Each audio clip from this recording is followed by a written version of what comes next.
मेरा नाम अनामिका है। मेरी शादी को अभी सिर्फ 1 साल ही हुआ था जब अचानक मेरे पति का एक्सीडेंट हो गया और वे लाचार हो गए। मैं कभी सोच भी नहीं सकती थी कि हमारे जीवन में इतनी बड़ी मुसीबत आ जाएगी। पहले से ही हम एक साधारण जीवन जी रहे थे। मेरे पति एक अमीर आदमी के घर में नौकरी किया करते थे, लेकिन उनके लाचार होकर घर आने के बाद मेरी जिंदगी में ऐसी घटनाएं घटीं जिनसे मैं स्तब्ध रह गई। मैं हमेशा अपने पति को उनकी मां की सच्चाई दिखाने की कोशिश करती, लेकिन वे अपनी मां पर अंधविश्वास करते थे। हालांकि एक दिन ऐसा हुआ कि मेरे पति के सामने उनकी मां की सारी सच्चाई खुलकर आ गई। फिर जो हुआ उसने मेरे ससुराल वालों के होश उड़ा दिए। मेरे पति, जो अब लाचार थे, ने कुछ ऐसा किया जिसे देखकर सब हैरान रह गए।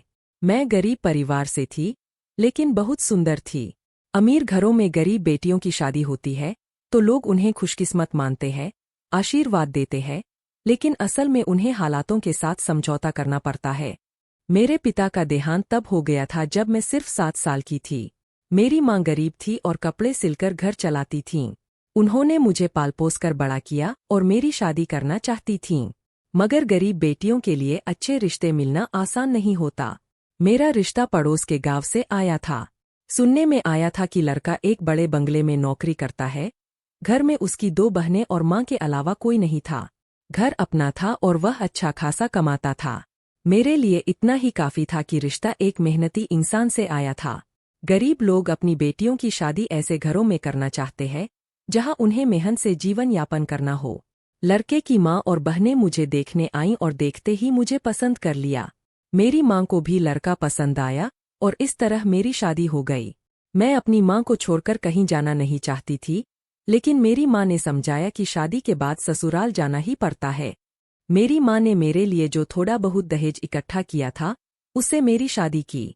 जब मैं विदा होकर ससुराल आई तो देखा कि ससुराल का घर बहुत छोटा था, लेकिन मुझे अपने पति पर विश्वास था कि वह मेहनत से इस घर को और बेहतर बना देगा। शादी के शुरुआती दिनों में मेरी जिंदगी बहुत अच्छी चल रही थी।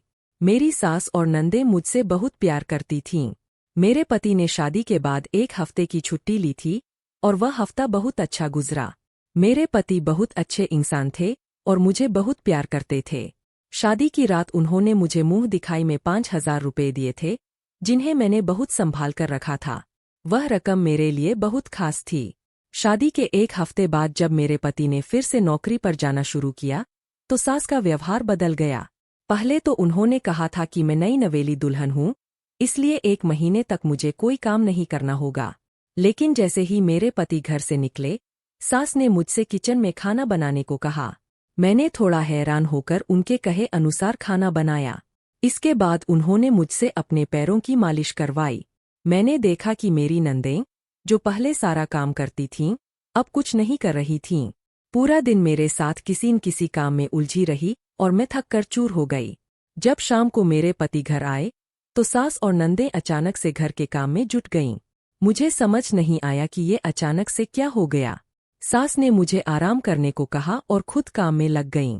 सास ने मुझसे कहा कि पति के आने पर अच्छे से तैयार हो जाओ ताकि वह खुश हो जाए।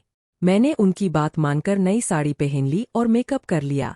जब मेरे पति घर आए तो वे मुझे देखकर खुश हो गए। मैंने उनके लिए पानी लाया और वे मुझे देखकर मुस्कुराते रहे।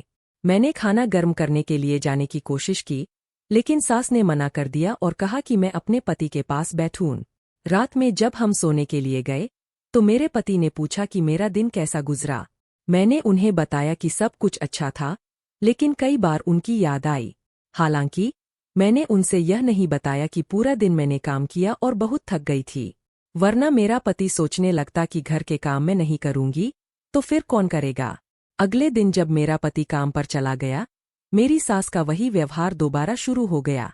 उन्होंने मुझसे घर के सारे काम करवाए, खाना पकाने से लेकर झाड़ू, बर्तन और कपड़े धोने तक सब मैंने ही किया। इतना सब करने के बाद भी उन्होंने मुझे अपने कमरे में बुला लिया। कभी पैर दबाने को कहती, तो कभी सिर। पूरा दिन इसी तरह गुजर गया।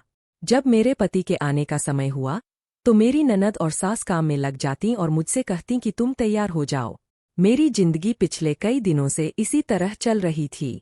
मैं समझ गई थी कि ये लोग मेरे पति के सामने दिखाना चाहते हैं कि मैं कोई काम नहीं करती और सारा काम वे ही करती है, जबकि असल में वे मेरे पति के पीछे मुझसे पूरा घर का काम करवाती थीं।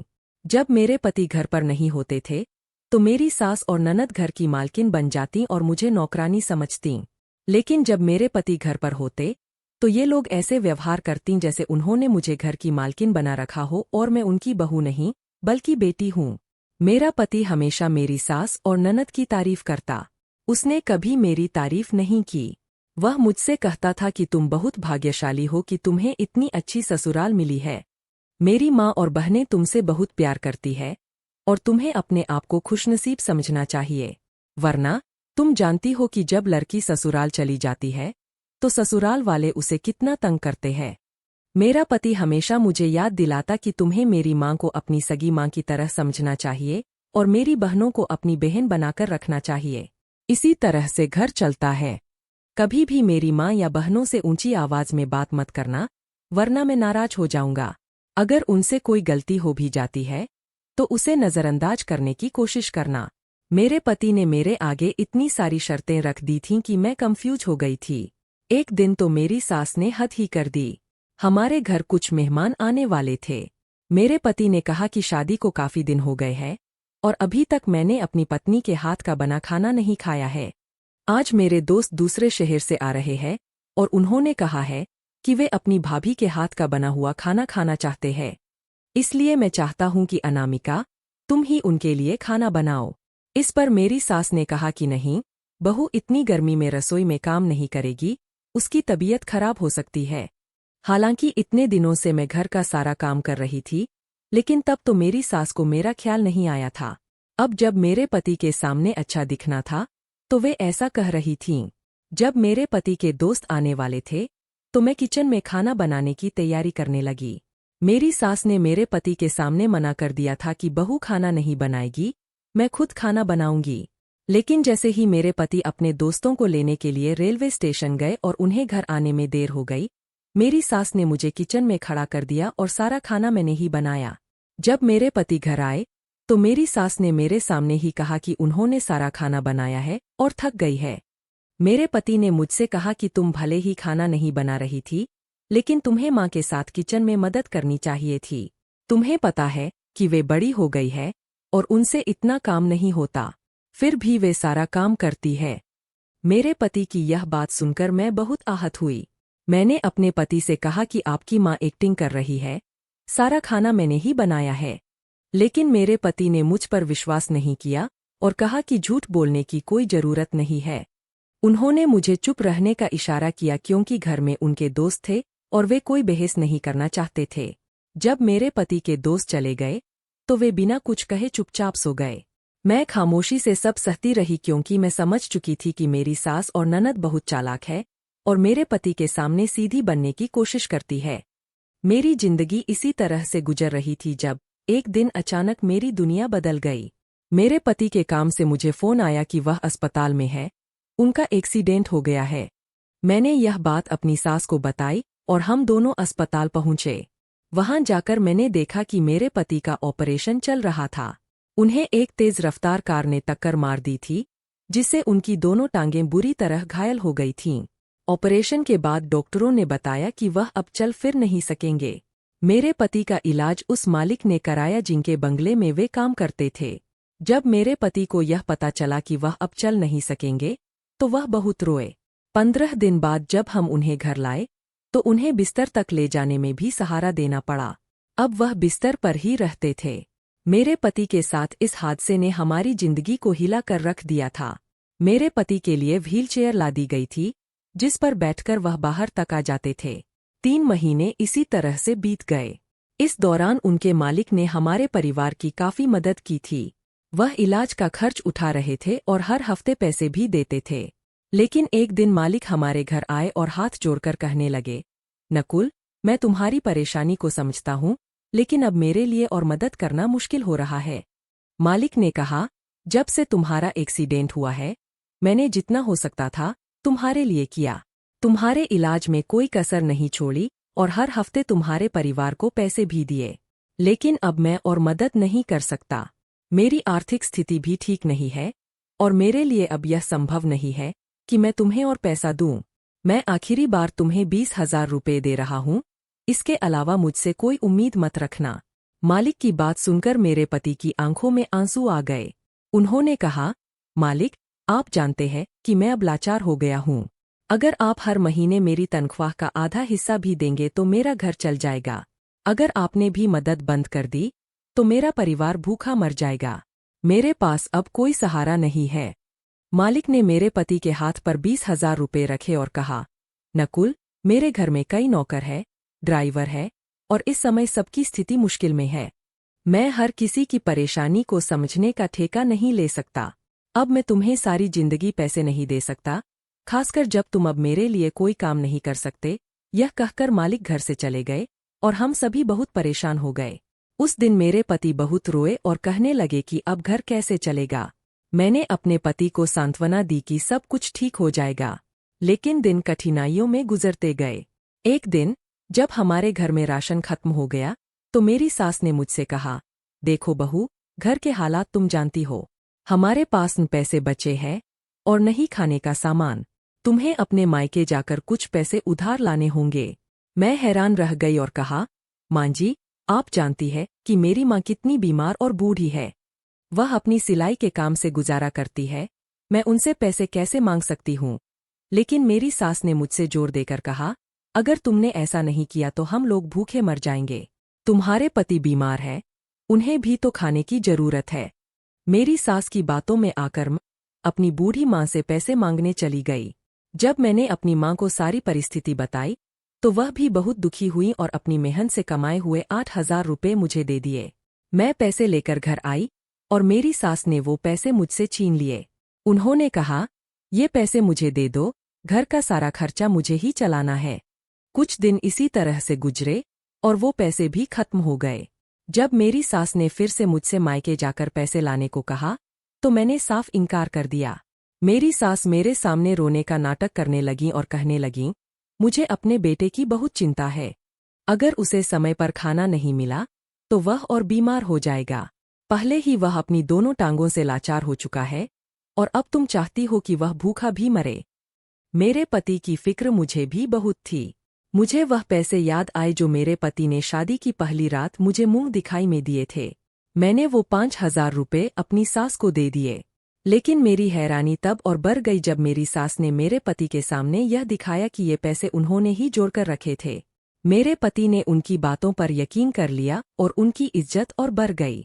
मैंने अपने पति को बताने की कोशिश की कि ये पैसे वही है जो आपने मुझे शादी की रात दिए थे और आपकी माँ ने मुझे मायके से भी पैसे लाने के लिए भेजा था। लेकिन मेरे पति को मेरी बात पर यकीन नहीं हुआ, क्योंकि वह अपनी माँ और बहनों पर अंधा विश्वास करते थे। कुछ दिन और इसी तरह से बीत गए जब मेरी सास ने हद ही कर दी। उन्होंने मुझसे कहा, बहू, हमारे घर में कुछ भी खाने को नहीं बचा है और नहीं हमारे पास पैसे हैं। लेकिन मेरे पास एक आइडिया है जिससे हमारे पास पैसे आ सकते हैं। मैंने अपनी सास से कहा, मां जी, मैं आपकी चालाकी को अच्छी तरह से समझती हूँ। आप मुझे फिर से मायके भेजने वाली है, न? लेकिन मेरी सास ने कहा, नहीं, ऐसा कुछ नहीं है। मुझे अपनी बेटियों की शादी की भी बहुत फिक्र हो रही है। मैं चाहती हूँ कि वे जल्दी से जल्दी अच्छे घर में ब्याही जाएं, ताकि उन्हें हमारे जैसे हालात न झेलने पड़े। मेरी सास ने मुझसे कहा, मैं चाहती हूँ कि नकुल सड़क किनारे बैठकर भीख मांगे। वैसे भी वह अब लाचार हो चुका है और उसकी हालत देखकर कोई भी यही सोचेगा कि वह भिखारी है। तुम उसे इस काम के लिए तैयार करो। अगर तुमने ऐसा नहीं किया तो मैं तुम्हें धक्के मारकर इस घर से बाहर निकाल दूंगी। मेरी सास ने गुस्से में कहा। मैंने उनकी ओर देखते हुए कहा, आप इतनी घटिया बात कैसे कर सकती है? आपको शर्म नहीं आती? मेरी सास बोली, शर्म मुझे नहीं आती, क्योंकि मैं 2 जवान बेटियों की माँ हूँ और अब मजबूर हो चुकी हूँ। तुम ही बताओ, आखिर पैसे कहाँ से लाऊं? मेरी उम्र हो गई है और अब भी क्या मैं दूसरों के घर काम करने जाऊं? जाओ, जाकर अपने पति को भीख मांगने के लिए मनाओ। मैंने उनसे कहा, मैं ऐसी कोई बात नहीं करूंगी। अगर बात करनी है तो आप खुद जाकर करें। इतना सुनते ही मेरी सास ने मुझे बालों से पकड़ लिया और मैं चीख पड़ी। उन्होंने कहा, चिल्लाने की जरूरत नहीं है। अगर तुमने ज्यादा होशियारी दिखाई तो मैं यही तुम्हें मार दूंगी। अगर इस घर में इज्जत से रहना चाहती हो तो जैसा मैं कहती हूँ वैसा ही करो, वरना तुम्हारे ऊपर इतने गंदे इल्जाम लगाऊंगी कि तुम्हारा पति तुम्हें इस घर से धक्के मारकर बाहर निकाल देगा और तुम कहीं भी मुंह दिखाने लायक नहीं रहोगी। मुझे मजबूर मत करो कि मैं ऐसा करूं। वैसे भी तुम मुझे अच्छी तरह से जानती हो। मेरी सास की धमकियों से मैं बहुत डर गई थी। मैंने हाथ जोड़कर कहा, प्लीज मुझे छोड़ दीजिए। मैं अभी जाकर अपने पति से बात करती हूँ। मजबूरी में मैं अपने पति के पास गई और कहा, आप पढ़े लिखे नहीं हैं और अब किसी नौकरी के लायक भी नहीं रहे हैं। इसलिए आप मेरी मानो तो सड़क पर भीख मांगना शुरू कर दो। वैसे भी आजकल भिखारियों को अच्छे खासे पैसे मिल जाते हैं। मेरी बात सुनकर मेरे पति को जोरदार झटका लगा। उन्होंने कहा, मैं समझ सकता हूं कि तुम किन हालात से गुजर रही हो। मैं अब पैसा कमाने लायक नहीं रहा और तुम्हारे शौक भी पूरे नहीं कर सकता, इसलिए तुम ऐसी बातें कर रही हो। मेरे पति मुझसे नाराज हो गए, लेकिन उन्होंने कहा, फिक्र मत करो, मैं कल से ही भीख मांगना शुरू कर दूंगा। उन्हें लगता था कि मैं जानबूझकर यह सब कह रही हूं, लेकिन वह नहीं जानते थे कि मैं कितनी मजबूर थी। अगले दिन मेरा पति व्हील चेयर पर बैठकर मुझसे कहने लगा, चलो मुझे चौराहे पर छोड़ आओ और एक कटोरा दे दो। आखिर तुम्हारा शौक पूरा करने के लिए मुझे भीख मांगनी ही पड़ेगी। इन बातों पर मैं बहुत रोई थी। मेरी सास ने मेरे पति से कहा, हे भगवान, कैसे दिन आ गए कि मेरे बेटे को भिखारी बनना पड़ रहा है। मेरा पति बोला, माँ फिक्र मत करो, हमारे घर के हालात जल्द ही ठीक हो जाएंगे। मैं अपने पति को व्हील चेयर से चौराहे पर छोड़ आई थी। पहले दिन जब वह भीख मांगने गया तो मैं दूर से खड़ी होकर उसे देख रही थी। वह मुंह लटकाकर व्हील चेयर पर बैठा था और उसकी गोद में कटोरा रखा हुआ था। जब एक आदमी ने उनके कटोरे में 100 रुपये डाल दिए तो मेरे पति ने उसे एक जोरदार थप्पड़ की तरह महसूस किया। यह स्थिति मेरे पति की मजबूरी थी और वह इसका जिम्मेदार मुझे ठहरा रहा था। मेरा पति सारा दिन धूप में बैठकर भीख मांगता था। हर रोज ढेर सारे पैसे लाकर वह अपनी मां के हाथ में रख देता था। मेरी सास अब अपनी बेटियों के लिए रिश्ते तय कर रही थीं और आखिरकार उनकी दोनों बेटियों के रिश्ते एक ही घर में 2 भाइयों के साथ तय हो गए। मेरे पति अब ढेर सारे पैसे लाने लगे थे और हमारे घर के हालात पहले जैसे हो गए थे। मैं अपने पति की नज़रों में बुरी बन चुकी थी, लेकिन फिर भी सारे पैसे मेरी सास के पास ही आते थे और वह इन पैसों से खूब मौज कर रही थीं। मेरी सास की दोनों बेटियों का रिश्ता एक अच्छे परिवार में तय हो गया था और उन लोगों ने दहेज लेने से साफ इनकार कर दिया था। मेरी सास ने उनसे वादा किया था कि वह अपनी दोनों बेटियों को 2-2 लाख रुपए कैश देंगी। शादी में अभी 2 महीने बचे थे और मेरे पति रोज भीख मांगकर ढेर सारे पैसे लाकर घर में दे रहा था। मेरी सास ने इन पैसों से अपनी बेटियों की शादी के लिए काफी पैसा जमा कर लिया था। मेरे पति के पीछे मेरी सास और नंदों का मेरे साथ बहुत बुरा बर्ताव था। जब भी मैं अपने पति से उनकी शिकायत करने की कोशिश करती तो वह मेरी कोई बात सुनते ही नहीं थे, बल्कि अब तो उन्होंने मुझसे बात करना भी छोड़ दिया था। उन्हें लगता था कि मैंने जानबूझकर उन्हें भीख मांगने के लिए कहा है। एक दिन मैंने अपनी सास और दोनों नंदों को उनके कमरे में बातें करते हुए सुन लिया। वे आपस में बातें कर रही थीं और मैं बाहर सफाई कर रही थी। उनकी बातें सुनकर मैं स्तब्ध रह गई। मेरी सास मेरी ननद से कह रही थीं, तुम्हारे सौतेले भाई की वजह से आज तुम्हारी शादियों के लिए मेरे पास ढेर सारा पैसा जमा हो गया है। इतने पैसे तो वह नौकरी करते वक्त भी नहीं कमा पाता था जितने अब भीख मांग कर लाता है। मेरी बड़ी ननद बोली, माँ, आपने उन दोनों पति पत्नी को खूब बेवकूफ बनाया है। मेरी सास ने हंसते हुए कहा, हाँ, तुम्हारे सौतेले भाई को तो मैं बचपन से ही बेवकूफ बना रही हूँ। उस पर मैंने हमेशा अपनी मीठी मीठी बातों का जादू किया है, जिससे वह समझता है कि मैं उसकी सगी माँ हूँ, जबकि मैं उसकी सौतेली माँ हूँ और सारी जिंदगी मैंने उसके साथ सौतेला व्यवहार किया है।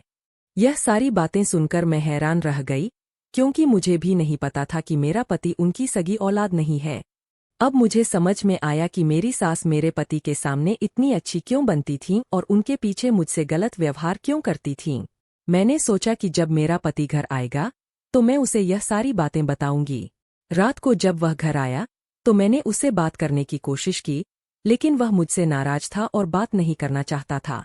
फिर भी मैंने जबरदस्ती उसे उसकी माँ और बहनों की कही हुई सारी बातें बता दीं। जैसा कि मुझे पहले से ही पता था, मेरे पति ने मेरी बातों पर यकीन नहीं किया और उल्टा मेरे मुंह पर एक जोरदार थप्पड़ मार दिया। उसने कहा, मुझे नहीं पता था कि तुम इतनी गिर सकती हो कि अब मेरी माँ पर इतने घटिया इल्जाम लगाने लगी हो। मुझे तुमसे ऐसी उम्मीद नहीं थी। मैं तो चाहता हूँ कि तुम्हें अभी और इसी वक्त घर से निकाल दूँ, लेकिन मैं ऐसा सिर्फ इसलिए नहीं कर रहा हूँ क्योंकि तुम मेरी पत्नी हो। पति की बातें सुनकर मैं बहुत रोई। मैंने उससे कहा, तुम मुझे घर से मत निकालो। मैं खुद ही जा रही हूँ, क्योंकि अब मैं इस घर में और नहीं रह सकती। तुम नहीं जानते कि जब से मेरी शादी हुई है, तुम्हारी माँ और बहनों ने मेरे साथ कितना गलत किया है। मुझे सारा घर का काम करना पड़ता है, और तुम्हारी माँ ऐसे दिखाती है जैसे वह सब कुछ कर रही हो। लेकिन सच्चाई यह है कि उन्होंने ही मुझे मजबूर किया कि मैं तुमसे भीख मंगवाऊं। मुझे कोई शौक नहीं है कि मैं अपने पति से कहूं कि वह सड़क पर जाकर भीख मांगे। मेरी इस बात पर मेरे पति को बहुत गुस्सा आया और उन्होंने कहा, अगर तुम मेरे घर से जाना चाहती हो तो जा सकती हो। मैं ऐसी औरत को अपने घर में बर्दाश्त नहीं कर सकता जो मेरी माँ पर घटिया इल्जाम लगाए और यह कहे कि वह मेरी सौतेली माँ है। मेरी माँ जैसी कोई माँ हो ही नहीं सकती। मैं अपनी माँ और बहनों के लिए तुम्हें छोड़ सकता हूँ, लेकिन उन्हें कभी नहीं छोड़ सकता, और ना ही उनके बारे में किसी तरह की गलत बातें बर्दाश्त कर सकता हूँ। इन शब्दों को सुनकर मैंने अपना सारा सामान बांधा और बिना किसी से कुछ कहे अपनी माँ के पास चली आई। वहाँ 1 हफ्ता बीत गया और मुझे अपने पति की बहुत याद आने लगी। मेरी ननद की शादी में केवल 15 दिन बचे थे, और मेरा वहाँ होना या न होना किसी के लिए कोई मायने नहीं रखता था। मैं भगवान से प्रार्थना करती रही कि सब कुछ ठीक हो जाए और मेरे पति के सामने उसकी माँ और बहनों का असली रूप आ जाए। और फिर एक दिन ऐसा ही हुआ। मेरा पति व्हीलचेयर पर बैठा हुआ मेरे मायके आया और कहा, मुझे माफ कर दो, अनामिका। मैं अपनी माँ और बहनों की सारी सच्चाई जान चुका हूँ। उसकी बात सुनकर मैं हैरान रह गई। मुझे विश्वास नहीं हो रहा था कि वह सच कह रहा है और मुझे मनाने आया है। उसने कहा, जिस दिन तुम मेरे घर से गई थी, अगले ही दिन मैंने अपनी माँ और बहनों को बातें करते हुए सुना। वे लोग तुम्हारे जाने के बाद खुशियां मना रही थीं। बातों ही बातों में उन्होंने खुलासा किया कि मैं उनका सौतेला बेटा हूँ। मेरी सगी माँ मेरे जन्म के बाद गुजर गई थी, और मेरे पिता ने जल्दी ही दूसरी शादी कर ली। मेरी दोनों बहनें मेरे पिता और मेरी सौतेली माँ की ही संतान है। मुझे सारी सच्चाई तब पता चली जब मैंने उनकी बातें सुनी, और अब मैं तुम्हें वापस लाने आया हूँ। मैं वादा करता हूँ कि अब मैं तुम्हें कभी तकलीफ नहीं दूंगा, और अपनी माँ और बहनों को उनके गलतियों की सजा जरूर दूंगा। मैं अपने पति के साथ वापस ससुराल आ गई थी। मेरे पति ने मुझसे कहा, तुम जैसा पहले रहती थी वैसे ही रहना। उन्हें पता नहीं चलना चाहिए कि हमें उनकी सच्चाई का पता चल गया है। अपने पति की बात मानते हुए मैं चुपचाप रही। मेरी सास और नंदों ने मुझे वापस देखकर चिंता की, लेकिन कुछ नहीं कहा। और फिर ननद की शादी का दिन आ गया। जब बारात आई तो अचानक मेरा पति गायब हो गया। जब सब बारात का स्वागत कर रहे थे, तभी मेरे पति भिखारी की तरह गेटअप में व्हीलचेयर पर बैठकर हाथ में कटोरा लिए सामने आए और बारातियों से भीख मांगने लगे। इसे देखकर सब लोग हैरान रह गए, और मेरी सास भी फटी आंखों से उन्हें देख रही थी। मेरे पति ने अपने बहनों के होने वाले पतियों से भीख मांगते हुए कहा, मुझे भी कुछ पैसे दे दो ताकि मैं अपनी माँ को दे सकूं, क्योंकि मेरी माँ तो सारे पैसे मेरी बहनों की शादी के लिए ही रखती है। अब जब मेरी बहनों की शादी तुम लोगों से हो रही है, तो ये पैसे वैसे भी तुम्हारे पास ही आ जाएंगे। उनकी इस बात पर वहाँ खड़े लोग हैरान रह गए। मेरी नंदें अपनी माँ से नाराज होकर कहने लगीं, माँ, आपने हमारा रिश्ता ऐसे घर में तय किया जहाँ भाई भिखारी है। इस तरह बारात के आए हुए सभी लोग मेरी सास की बेइज्जती करने लगे और कहा, हमें नहीं पता था कि हम ऐसे घर में शादी कर रहे हैं जहाँ लोग भिखारी है। हम अपने बेटों की शादी यहाँ नहीं करेंगे। यह सुनकर मेरी सास और नंदें फूट फूट कर रोने लगीं। उनकी सारी उम्मीदें टूट चुकी थीं। लेकिन मेरे पति ने सब कुछ बदल दिया था। उसने अपनी सौतेली माँ की अलमारी से सारे पैसे निकाल लिए और मेरे साथ घर छोड़ दिया। अब मेरी सास समझ चुकी थी कि मेरे पति को सारी सच्चाई पता चल गई है, और वह उनसे माफी मांगने लगी। लेकिन मेरे पति ने सख्त लहजे में कहा, आपने सारी जिंदगी मुझे एक नौकर और भिखारी बना रखा, अब मैं आपके लिए कुछ नहीं कर सकता। आपने मुझे सौतेला समझा, लेकिन मैंने आपको हमेशा अपनी माँ माना। अब मैं इस घर को हमेशा के लिए छोड़कर जा रहा हूँ।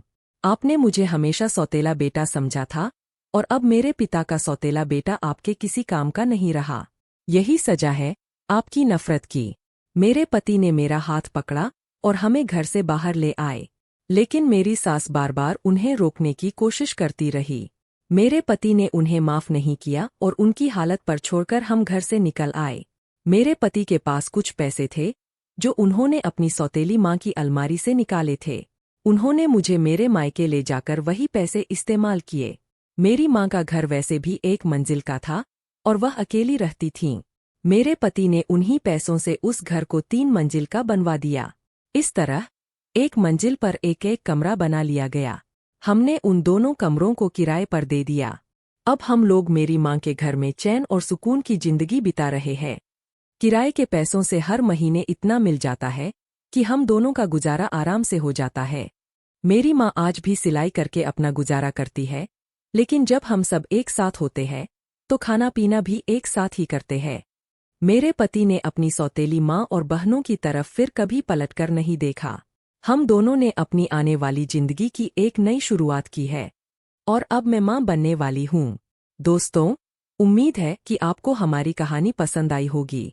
अगर कहानी पसंद आई हो तो वीडियो को लाइक करें, चैनल को सब्सक्राइब करें और हाँ, नोटिफिकेशन बेल को जरूर दबाएं ताकि अगली अपडेट सबसे पहले आपको मिले।